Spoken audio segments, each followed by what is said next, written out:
Então, vamos agora atacar o teorema da superposição.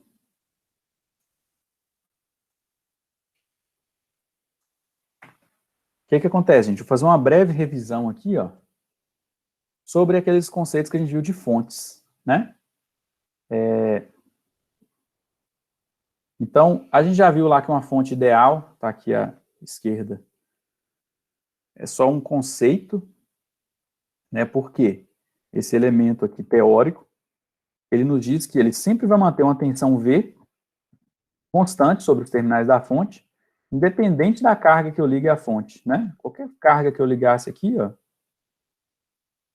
sempre a tensão seria constante, independente da corrente que essa carga exigisse, tá? Então, podia ser o valor que fosse, né? Na prática, isso não acontece. A gente usa desse modelo para expressar, então, o comportamento da fonte de tensão real. E na fonte de corrente, a gente já viu também que agora é o contrário, né? Independente aqui da carga também, quando eu alimento alguma carga com essa fonte de corrente, essa carga sobre ela vai ser estabelecida uma diferença de potencial V, tá? Só que como a fonte é ideal, ela sempre vai me fornecer a mesma corrente, independente do valor da carga, né? À medida que eu variasse o valor da carga, a tensão sobre os terminais da carga, ela iria mudar, né? Quanto V igual a RI, quanto maior a resistência, maior a tensão. E para essa situação aqui, a corrente sempre é constante, é a mesma. Certo? Então, são conceitos aí de fontes ideais. E daí, algo que talvez a gente não tenha dito lá, ou tenha pelo menos mencionado, né? A gente tem um conceito aqui de rendimento, né? O rendimento aqui da minha fonte. Até costumo dizer que não é legal decorar essas equações de rendimento, por quê? A gente tem o mesmo conceito tanto para um motor quanto para um gerador, tá? Só que num motor, por exemplo, um motor, a gente entra nele com a energia elétrica e ele produz lá, ele gira um eixo, né? Produzindo uma energia mecânica, tá? Se fosse um gerador, já é o contrário, né? O gerador, você vai girar o eixo dele lá, de alguma forma, né? Com energia mecânica, seja lá através de alguma outra fonte de energia aí, mas você vai ter que causar esse movimento, né? E ele vai produzir uma energia elétrica. E todos os dois elementos aí, tanto motor quanto gerador, a gente tem esse conceito de rendimento. Aí olha como é que é a pegadinha, né? Aqui no caso, tá, energia elétrica sobre rendimento, potência elétrica sobre potência motriz, né? Mas essa expressão aqui, ela muda, pode ser motriz sobre elétrica de acordo com se você está tratando de gerador ou motor. Então é melhor você pensar e raciocinar, né? Poxa, se eu tenho ali um motor e eu estou alimentando ele com energia elétrica, ele está transformando essa energia elétrica toda em mecânica, a gente sabe que vai ter uma perda associada à transformação dessa energia, né? A máquina ela não faz essa transformação sem perda nenhuma. Então, por isso que a energia elétrica nessa situação aqui vai ser maior do que a energia mecânica gerada, tá? Já para o caso do gerador, de novo, né? A gente fornece a ele uma energia mecânica e ele produz uma energia elétrica. Então, como a máquina não é perfeita, a energia mecânica aqui também tem que ser maior do que a energia elétrica. Então, fica fácil você encontrar as expressões para cada um, né? O rendimento aqui, ó, vai ser a potência mecânica sobre a elétrica. Porque se eu inverter, gente, eu posso encontrar um rendimento maior do que 100%. Aí a máquina estaria criando energia.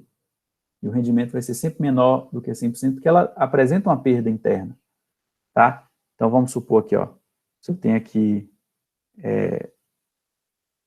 100 watts e aqui 90 watts, o rendimento é 90%, certo?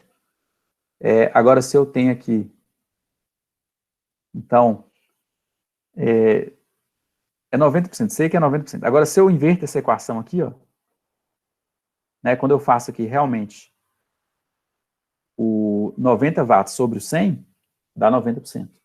Agora, se eu troquei as bolas e invertir a equação, ele vai ficar 100 sobre 90. Aí vai dar um rendimento maior do que 1. Isso não pode acontecer. Já que para o gerador, o rendimento é a potência elétrica sobre a potência motriz. Ó. Por isso que a coisa muda, tá vendo?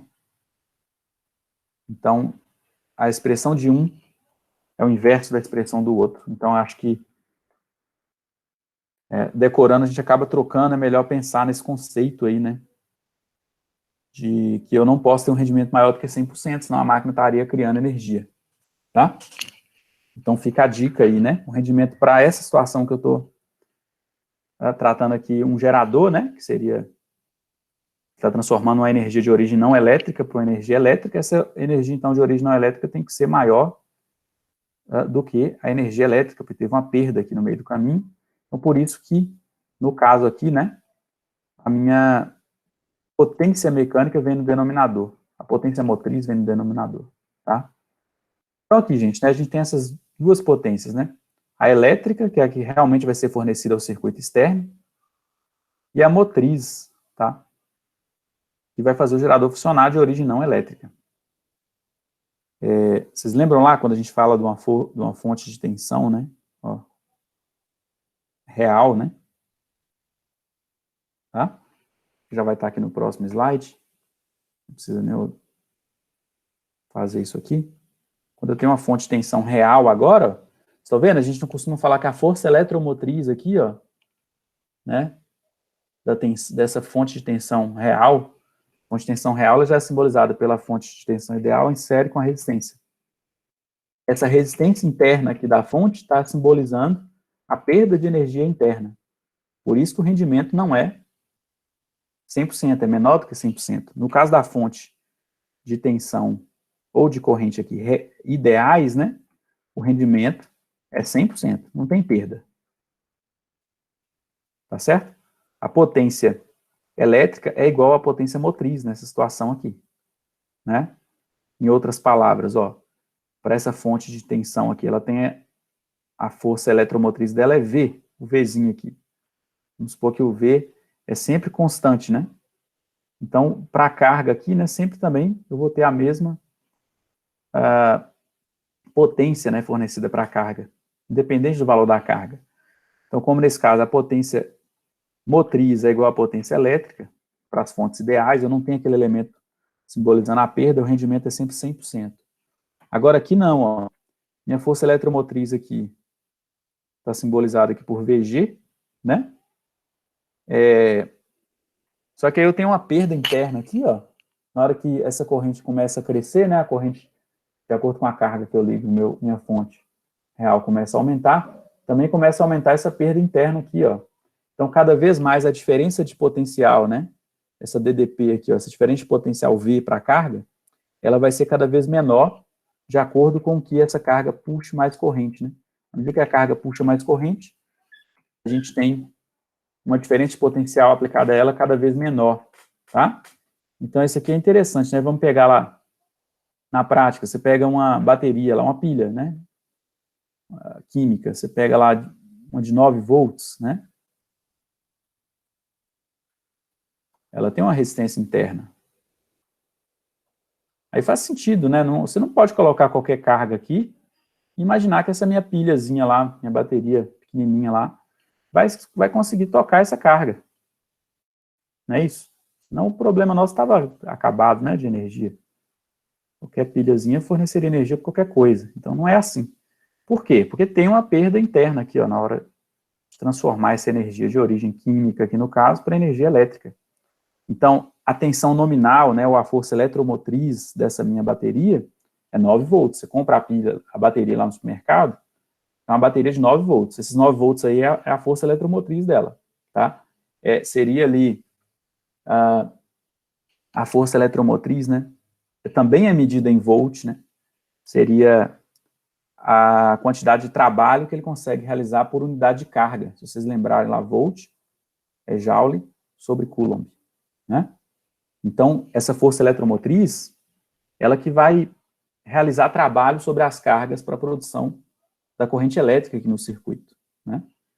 Ela que realiza trabalho sobre as cargas para a corrente elétrica ser formada, né, na hora que eu ligo minha carga ali entre os terminais dessa bateria, tá? Só que na hora que como isso aqui é uma fonte real e não mais ideal, na hora que eu ligo a minha carga, o que resta para a carga é essa diferença de potencial aqui, ó, tá certo? A diferença de potencial para a carga, que eu estou chamando de V grande aqui, ó, é o que resta, e ela vai ser sempre menor do que a força eletromotriz de 9 volts. Por que vai ser sempre menor? Porque vai ter uma perda interna aqui, ó, essa resistência interna, a RG. Né? À medida que a corrente cresce, V igual a RI, então à medida que essa correntezinha aqui cresce, eu tenho cada vez mais aqui uma queda de tensão interna, que eu vou chamar de VG aqui. Ó. O que eu quero dizer é,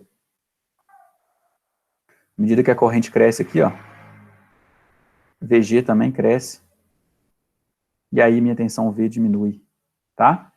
Então, minha potência motriz, né, ela estaria sendo simbolizada aqui por essa capacidade de realizar trabalho sobre as cargas do circuito. Porém, como tem uma potência dissipada, né, internamente, devido à transformação da energia de origem não elétrica, no caso do exemplo de uma bateria química, para energia elétrica, mas o que de fato é entregue para a minha carga RL aqui, ó, no circuito, é essa potência elétrica, né, sobre os terminais aqui da minha fonte de tensão real, tá? Então, com isso, pessoal, né, eu posso traçar esse gráfico, a gente já fez isso em outras aulas, né, a única situação onde eu vou ter minha tensão, minha diferença de potencial, V, aqui, V, igual à força eletromotriz, VG, é quando o circuito estiver aberto. Se ele está aberto, é aquele caso, se ele está aberto, minha corrente aqui é zero, se a corrente é zero, essa diferença de potencial aqui também é zero. Então, a tensão V é igual a VG. É esse ponto aqui do gráfico. Eu estou nesse ponto aqui do gráfico. No início, né? Onde minha corrente é zero. Tá? À medida que a corrente vai crescendo, então, eu vou andando aqui no gráfico, a corrente vai crescendo, a minha tensão, a minha diferença de potencial para a carga vai diminuindo. Por quê? Porque VG vai aumentando, né? A perda aqui, ó, ela vai deixando de ser zero, vai aumentando, né? Corrente aumentando, VG aumentando, né? À medida que também, gente, né, o que eu estou fazendo aqui? A carga que antes era infinita, porque o circuito era aberto, eu começo a diminuir a carga. V igual a RI, quando eu começo a diminuir a carga, a corrente começa a aumentar. A corrente começa a aumentar, a perda também interna da bateria começa a aumentar, então sempre que minha diferença de potencial V vai acabar sendo menor do que a força eletromotriz. Então ela vai sendo menor, menor, menor, ao ponto que quando essa minha carga ela é zero, né, se isso aqui for zero, é o caso onde eu curto-circuito aqui, ó, ligo os pontos, os dois terminais da bateria são curto-circuitados, né. Nessa situação, a corrente de curto-circuito, né, ela é definida apenas por VG, dividido pela própria resistência interna da minha bateria. Nessa situação aqui, né, a diferença de potencial entre os dois pontos é zero, porque eu uni os dois pontos, e não tem diferença de potencial entre o mesmo ponto, né, quando eu faço essa união entre eles. Tá ok? Dúvida, gente, nessa primeira etapa aqui? É só mais ou menos uma revisão, né, do que a gente fez. Então, eu posso fazer o seguinte aqui, ó. Eu posso pegar essa minha malha aqui, ó, tem uma malha só, pela lei de Kirchhoff das tensões, eu posso escrever que VG, minha força eletromotriz, fornecida aqui pela fonte, vai ser igual à queda de tensão interna, né? A queda de tensão interna aqui da bateria, RG vezes I, essa queda de tensão desse elemento, mais a tensão V, isso certo seria um V maiúsculo, né, para ficar mais correto ali com o desenho, depois vou arrumar isso, mais essa tensão V, né, disponível pela carga. Tá? Então, VG vai ser essa tensão VG mais essa tensão V aqui. Ó. Se eu multiplico por I dos dois lados, porque o elemento sem série tem a mesma corrente, eu chego numa expressão agora com potências, né? VGI é igual a RGI ao quadrado mais VI. Então, nada mais é do que aquela relação de Pouillet que eu falei para vocês lá no início do curso. Eu tenho uma potência motriz, né? A potência motriz seria a velocidade na qual a energia é entregue para o circuito, mas essa energia aqui é de origem não elétrica, tá? Então, minha fonte, meu gerador, ele está transformando uma energia de origem não elétrica para uma energia elétrica. Na hora que a gente faz essa transformação, a diferença de potencial aqui que sobra para a minha carga, ó, ou agora, né, multiplicado por I, a potência elétrica que sobra para o circuito, ela sempre é menor num gerador real do que a potência motriz, né? Por quê? Porque no meio do caminho, para transformar a energia, eu tenho uma perda. E ela está sendo simbolizada aqui por essa potência dissipada. Por isso que meu rendimento aqui de uma máquina real, de um gerador real, é sempre menor do que 100%, menor do que 1. Tá certo? Porque na hora que eu faço minha expressão aqui do rendimento, ó, no caso aqui a potência elétrica, né, dividido pela potência motriz, aqui potência motriz, com a potência motriz vai ser sempre maior do que a elétrica, por causa da perda, essa fração aqui sempre é menor do que 1. Beleza? O mesmo raciocínio, pessoal, né, pode ser feito aqui para a fonte de corrente, tá? Nem vou gastar tanto tempo aqui, mas é aquela ideia, né? Os pontos importantes do meu gráfico aqui seriam quais? Ó? Quando RL é igual a zero, quando RL é igual a infinito, né? Para a situação onde RL é igual a zero, toda a minha corrente da fonte G vai passar direto aqui para o caminho perfeito. Então, nesse instante, também como RL é igual a zero, eu tenho um curto-circuito aqui. Eu não tenho tensão e tenho a corrente igual à corrente nominal. À medida agora que eu aumento minha resistência, né, à medida que eu aumento minha resistência, cada vez mais agora eu vou ter uma corrente I aqui, ó, para minha carga, menor, cada vez menor. Por quê? Parte da corrente, parte dessa energia é dissipada aqui pela resistência interna da fonte, tá? Então, sempre aqui nesse nó, você tem uma correntezinha aqui, né, sendo perdida aqui internamente pela fonte, né? Ao ponto ali que você chega na situação, desde um curto-circuito, quando um RL aqui for muito grande, é como se fosse um circuito aberto. No circuito aberto, então, você vai ter a maior tensão aplicada aqui nos terminais da carga, e essa tensão máxima seria exatamente RG vezes IG. Tá? Eu posso usar a lei de Kirchhoff agora das correntes aqui para obter minha expressão, relaciona essas correntes do circuito, multiplicando os dois lados agora por V, né, de forma similar ao raciocínio anterior, eu tenho agora a mesma relação, né? A potência motriz também é igual a potência dissipada mais a potência elétrica, tá? Então, a potência elétrica é disponível para a carga que está sendo conectada à minha fonte de corrente. Aí vem a pergunta, né? Qual seria, então, a carga que eu conecto nessa minha fonte de tensão real, né? A fonte de tensão real está aqui, ó. Qual que seria essa carga RL que faz essa fonte fornecer a maior potência possível? Né? Porque a gente está falando do teorema de máxima transferência de potência. Qual a carga devidamente escolhida faz com que a potência seja a maior? Tá? Essa aqui é a pergunta que a gente quer resolver, que a gente quer responder. Se vocês olharem a equação da potência para a corrente contínua, que é V, P igual a VI. A gente cai até na armadilha aqui, né? De responder assim, qual que é a resistência que eu coloco aqui que faz a potência transferida ser a máxima? Dá a entender assim, faz um curto-circuito, né? Mas não. Quando você curto-circuita, a tensão vai ser zero. Né? No caso aqui, ó, se um desses elementos aqui é zero, a potência é zero. Tá? Então, a gente vai ter um ponto aqui, meio termo aqui, né? Então, nem adianta eu reduzir demais aqui essa resistência, como também não adianta eu aumentar ela demais, porque se eu aumento ela demais, a corrente, falando aqui para a fonte de tensão, né? Se eu aumento a resistência demais, a corrente é zero. Se eu diminuo ela demais, a tensão é zero. Aqui é o contrário, né?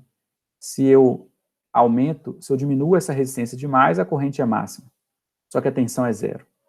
E se eu aumento essa resistência demais, a corrente é mínima e a tensão é máxima. Tá? Então, qual que é o meio termo, né? Qual que seria o ponto aqui de máxima transferência de potência? E é isso que eu vou demonstrar para vocês aqui. Ó. Esse problema, gente, né? Ele pode ser simplificado, né? Se eu quiser generalizar, né? Em qualquer circuito, se tivesse um circuito elétrico qualquer aqui, ó.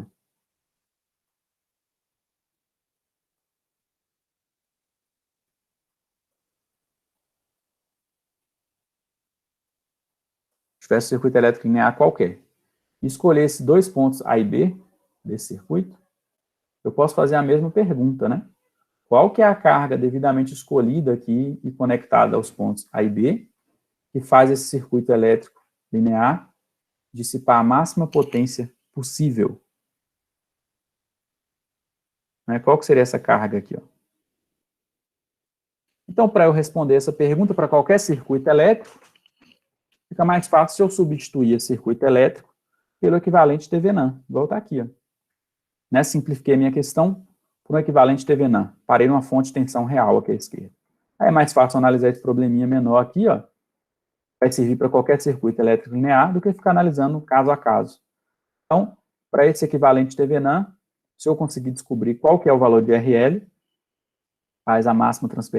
faz acontecer a máxima transferência de potência, eu estou respondendo para qualquer circuito elétrico linear. Tá?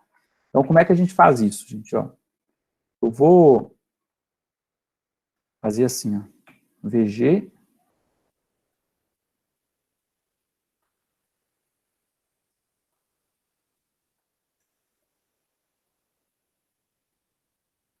aqui eu tenho VG, RG, e aqui tem minha carga que eu quero descobrir, RL. Tá? Então, como é que seria a expressão da potência na carga só, né? A potência PL, né? É a tensão aqui na carga, ó. Vou chamar de VL,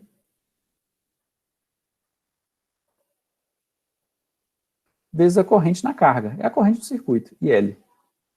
Então, PL é VL vezes VL vezes IL, né?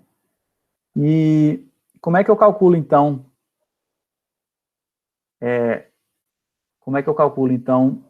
a corrente aqui nesse sistema, né? A corrente não é, vou deixar meu VL aqui, ó. A corrente nesse sistema não é VG, deixa eu ver se por aqui vai me resolver.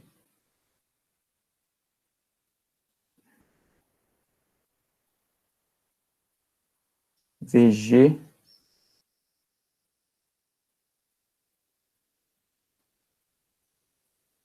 sobre RG mais RL. Deixa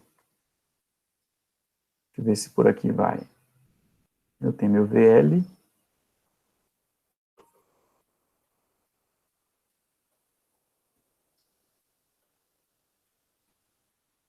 VG, RG sobre IL.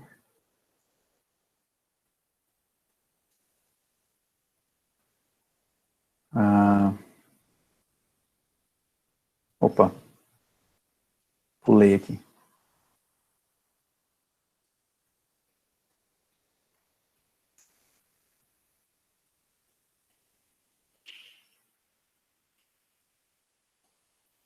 E quem é VL?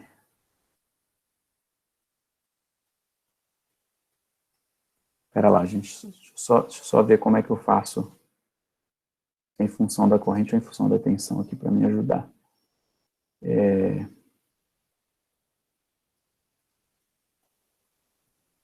Em função da corrente fica melhor. É porque eu tenho que deixar em função de RL, né, para eu encontrar a minha expressão. Espera lá, eu confundi. Vamos apagar esse último passo aqui. Vamos rebobinar aqui. Ó. Então, a potência nesse circuito, né? De novo. A potência é VL e L, né? Aí que vem, né? Esses elementos estão todos em série, eles têm a mesma corrente. Então, a corrente minha vai ser como se fosse minha referência aqui, né? Eu posso manipular essa expressão, substituir o VL. É isso que eu estava fazendo ao contrário. VL é igual a RL e L, concorda? Esse VL aqui, ó, V é igual a RI, então é a resistência RL vezes IL. Então essa expressão fica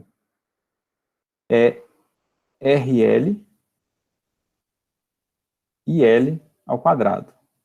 Isso, tá? Então, isso é igual a quê? Quem é minha corrente no circuito? Agora sim, ó. Vou substituir a corrente. A corrente no circuito é a tensão aplicada a ele, VG, dividido pelas duas resistências em série, RG mais RL. Ok? Então aqui eu tenho minha expressão de potência. Eu queria chegar. Vou repetir aqui. Ó. A potência PL. Tem minha expressão aqui de potência. E eu quero encontrar o máximo dessa função em relação à carga. Aí vocês lembram lá no cálculo como é que eu faço para encontrar o máximo da função? Né? Eu derivo igual a zero. Né? Depois eu derivo de novo e vejo se a resposta é menor do que zero. Aí a função tem um máximo. Tá? Então eu derivo a primeira derivada igual a zero, eu encontro o ponto. Aí a segunda derivada, se for menor do que zero, é ponto de máximo, se for maior do que zero, é ponto de mínimo. Tá lembrado? É isso que eu vou fazer. Eu vou derivar aqui essa função minha função PL. Eu vou derivar em relação a RL, para eu descobrir quem é RL. Eu vou derivar igual a zero, né, para eu descobrir quem é RL. Aí como é que eu vou fazer essa minha derivada aqui, né? Vocês estão vendo que eu posso usar a regrinha da multiplicação, né? Porque eu tenho um RL aqui de fora e tenho um RL aqui, ó, de dentro. Então tem duas funções, tem dois termos ali sendo multiplicados, né? Lembra lá, ó, a derivada, eu tenho essa composição aqui, ó, UV.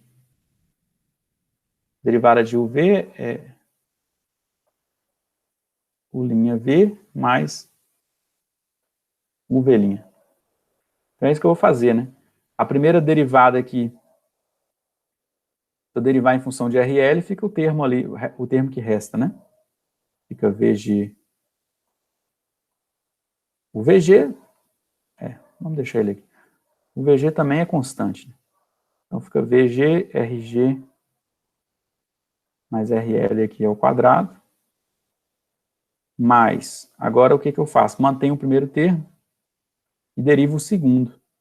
Esse segundo termo aqui, ó, posso reescrever ele assim, ó. Só esse segundo termo aqui, ó. Posso escrever ele assim, não posso, ó. RG mais RL elevado a menos 2, né? Então, reescrevendo ele assim, como é que fica a derivada, né? Então, fica menos 2, né?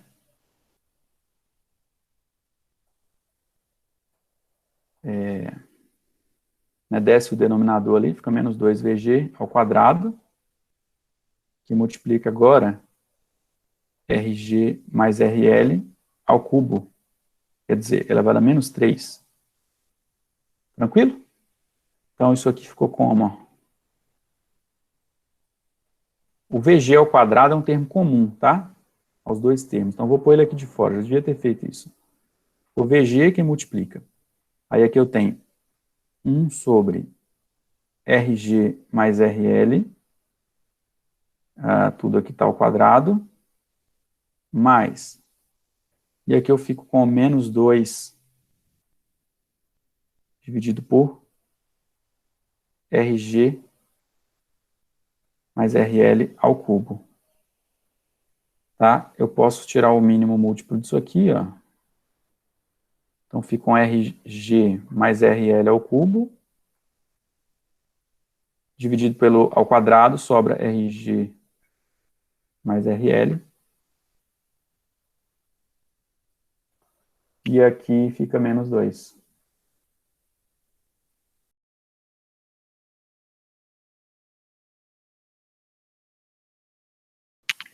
Aqui tem menos 2 RL, né? Comecei a derivar em relação a RL. Então, quanto que fica aqui minha expressão, gente? Ó, vou passar aqui para cima, tá? Por esse espaço aqui, ó. É porque eu estou derivando em relação a RL porque eu quero descobrir quem é RL.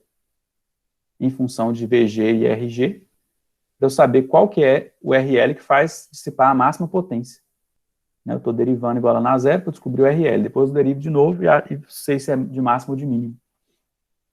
Eu quero a potência máxima. Aí aqui, como é que fica a minha expressão? Ó, RG mais RL menos 2RL menos RL. Aí fica assim, ó, RG menos RL dividido por RG mais RL ao cubo. Aí eu igualo isso a zero, né? Então aí, ó, achei que RL tem que ser igual a RG. Então a gente fez estudo aqui, ó, né, para comprovar diante aqui para deduzir aqui o teorema da máxima transferência de potência, né? Então quando que a minha carga vai dissipar a máxima potência possível? Quando a resistência da carga for igual à resistência interna da fonte. Tá? Só para terminar a demonstração, né, aqui eu já trouxe pronto, o segundo passo é fazer a segunda derivada, né, pega a expressão, substitua o RL por RG, né, e obtém a segunda derivada. Desculpa, aqui está a demonstração que eu acabei de fazer, eu não me recordava que ela estaria aqui. O segundo passo é fazer a segunda derivada, né? Então aqui eu pego a função lá de novo, a função PL, derivo ela de novo, essa função aqui, ó, função PL, essa função que eu cheguei aqui, eu derivo ela de novo, substituo RL igual a RG. Aí eu chego na expressão VG ao quadrado menos VG ao quadrado sobre 8RG ao cubo. Então, como tem esse sinal negativo aqui, ó, realmente minha função é de máximo, né? Por quê? Essa expressão aqui é menor do que zero. Então, é função de máximo. Tá? Então, assim, resumindo, né, a ideia para descobrir que para a potência máxima aqui acontecer, minha resistência da carga tem que ser igual à resistência interna dessa fonte, né? Então, eu consigo generalizar isso aqui, ó, de trás para frente, da seguinte forma, né? Se qualquer circuito elétrico linear eu consigo transformar num equivalente de Norton ou de Thevenin, se eu transformar no equivalente de Thevenin, né? Qualquer circuito elétrico linear, eu sei, então, que a carga aqui, ó, que eu devo escolher, né, para dissipar a máxima potência entre esses dois pontos desse circuito, tem que ser igual à resistência equivalente de Thevenin. Como a resistência equivalente de Thevenin é igual a de Norton, né, e o equivalente de Norton é o dual de Thevenin, poderia fazer essa mesma demonstração para uma fonte de corrente real. Então, eu posso generalizar dizendo que a carga, né, que eu escolho para que haja a maior transferência de potência em qualquer circuito elétrico linear, ela deve ser igual à resistência interna de Thevenin. A resistência interna não, a resistência equivalente de Thevenin ou de Norton. É a moral da história. Tranquilo? Agora, se eu cair numa situação aqui, né, que eu já achei o equivalente de Thevenin, já descobri que RL igual a RG, qual que seria, então, a potência dissipada, a potência máxima dissipada ali, ó? A potência PL, né? Aí é fácil, né, gente? Ó, se eu tenho um RG aqui e RG aqui, minha tensão VL aqui só para a carga, minha tensão V aqui, ó, é o quê? VG sobre 2, ela divide igualmente, né? Então, a potência não é o VL ali, VL, né? vezes a corrente na carga. Isso também não pode ser substituído por VL ao quadrado sobre R. Sobre RL aqui, né? Aí eu sei que meu VL vai ser VG sobre 2 está ao quadrado dividido por RL, por isso que fica V. Não adianta ficar decorando essas expressões, né? Fiquem tranquilos, porque na hora que você se depara nessa situação de calcular a potência máxima dissipada, depois que você já encontrou o equivalente, né? Ou de TVNA ou de Norton, é um circuito muito simples, né? Onde você tem que calcular a potência só nessa resistência. Você tem duas resistências iguais e tem que calcular a potência só em uma das resistências, né? Não é a potência das duas, é só nenhuma, né? Tranquilo, gente?